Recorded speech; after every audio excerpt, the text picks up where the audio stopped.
Good evening, class.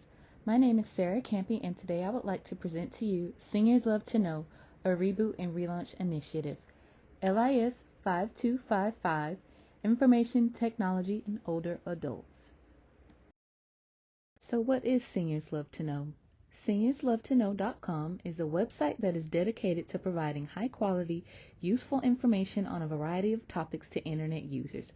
Finding quality advice on the web can be overwhelming, and Love to Know strives to offer the most useful information and advice on tips that are most important to our readers, specifically seniors.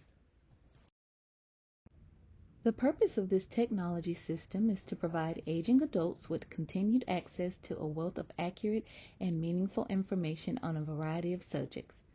Additionally, the website will allow aging adults to stay connected with their peers and developing a solid social network, as peer-to-peer contact significantly aids in the overall emotional, mental, and physical health of aging adults, and lastly, developing an ADA and WCAG compliant website exclusive for aging seniors. The intended redesign is centered around making the website more accessible, decluttering and reorganizing information, and increasing the social aspect of seniors.lovetoknow.com. The intended users for seniors.lovetoknow.com is for adults aged 65 and up. For a long time now, and with good reason, it has been presumed that only the young found the need to use social media in their day-to-day lives. However, new trends indicate that older people as well progressively keep on being computer literate. Besides that, the elderly and technology continue developing in regular internet users. The promise of social media bringing people together applies even for older adults. Social media use among the aging community improves health in terms of cognitive capacity, increases a sense of self-competence, and may have a beneficial effect on mental and physical well-being. Additionally, older adults benefit from social media by staying connected. The most important benefit of social media for seniors is the fact that it gives them a way to stay in touch and maintain their relationships with friends and families. Staying involved with the community. Social media can provide an easy way to stay engaged with friends who may not live nearby or meet new friends to get the social interaction they need to thrive. Engaging with others and staying socially active is so important for seniors as it offers numerous physical and mental health benefits. Research and learning opportunities. Social media tools provide a way for seniors to learn about topics that are interesting to them. As an added bonus, they can interact with others who may be searching for the same information as them. And lastly, getting daily entertainment. Social media offers a variety of ways to stay entertained, from watching video clips of their old favorite shows to playing Scrabble with grandchildren via Facebook or other social media apps. And here we have our task flow analysis for Persona A, Wendell Orenthal Copeland, 78-year-old retired airline pilot seeking new connections and grief support. Scenario 1, creating a profile. If you look to the right of our screen, the dotted lines reflect what the user sees, and the bulleted list reflects what the user does. From the home screen, the user will click Create a Profile link. Next, the user will select the username of their choice. Then, users will be prompted to create a password, and after they create a password, the user will need to confirm said password. Lastly, the user will have to verify their age, as seniors.lovetoknow.com is a website dedicated to seniors ages 65 and up. The next step is the email confirmation process. Users will have to log into their personal email account that they use when they registered for an account. Users will need to find an automated message from seniors.lovetoknow.com and click the confirmation link. Lastly, the user will confirm the account. Next, users will be prompted to create an About Me section where they will upload a profile picture. Then the user will write a brief bio to not exceed 150 characters. Next, the user will take an interest quiz. Users will be connected to forums per personal interest, information channels, and additional resources. Lastly, users will be granted full access to seniors.lovetoknow.com, the desktop version, or there will be an option to download the mobile app.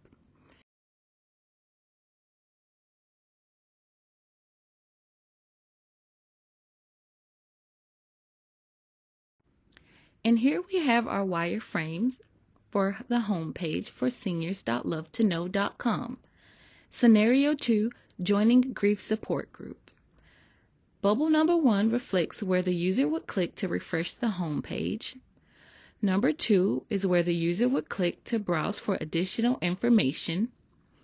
Number 3 is where the user would click to socialize with senior peers via direct message and/or chat rooms. And number 4 is the most important, as it reflects where the user would click to adjust the font size for both the desktop version of the site and the mobile app. And number 5 is where the user would click to join a social forum. Now, as you can see, number 5 is a forum for death and dying. And to piggyback off of scenario 2, aside from spending time with his family, Wendell also spent a significant amount of time with his friend, his best friend of 30 years, Richard Dick Davies. Wendell and Richard became best friends when their elementary school integrated in 1956. They went to school together, played on the same football team, got drafted into Vietnam together. Unfortunately, Dick Davies passed away. Wendell has mentioned to his wife Nicole that he cannot help but feel lonely without his best pal, and he did not want to replace Dick, but he was interested in making new friendships and perhaps even finding resources on how to deal with grief. Here we have our wireframe from the Seniors Love to Know mobile app. The mobile app uses the same interface as the desktop version of the site. Interfaces in websites and apps are often inflexible and unforgiving of errors. Many sites and apps accept user inputs in only one form, which makes seniors frustrated by this narrow range of interaction. The Love to Know mobile app is also designed in a vertical column, flowing in a natural motion, making it easier for users to navigate. Number 1, user clicks here to refresh the page. Number 2, user clicks here to browse. Number 3, user clicks here to socialize with senior peers via direct message and/or chat rooms. Number 4, users click here to adjust font size in both the desktop version of the site and the mobile app. And lastly, number 5 is where the user will click to join social forums. And here we have our justification. Creating informatics tools will allow older adults to continue to contribute to society. Many adults are still active and want to make a positive contribution in retirement. Informatics tools can help older adults stay active by allowing them to participate in volunteering and community engagement. This technology can assist those who are less literate and also provide hybrid solutions for those who are more digitally literate. Learning and using an online social networking site may provide specific benefits for complex working memory. Learning and memory processes are accelerated when the learning object is familiar to the user and there is a clear internal correspondence between the previous user experience. And lastly, some of the most common issues that are considered when designing websites for older adults are those that are caused by debilitating physical conditions. Love to Know was designed with ADA-compliant font and color choices that are suitable for those with various eye conditions. In conclusion, by adhering to specific guidelines, you can create a product that is user-friendly and simple to understand. Making sure your design is responsive and simple, as well as using fonts and images that are device agnostic, will help reduce dissatisfaction in an ever-changing, digitally driven society. While going digital is more important than ever, it is insufficient in reaching vulnerable populations such as older adults. Over the last few decades, we've seen an increase in the use of information technology to disseminate information and resources, as well as to communicate with others. One of the most important lessons that I have learned this semester was that older adults do have the willingness to adapt and learn technology. If we make ourselves available to them, teach them how to navigate versus doing it for them, there will continue to be an increase in tech adoption from older adults. Thank you.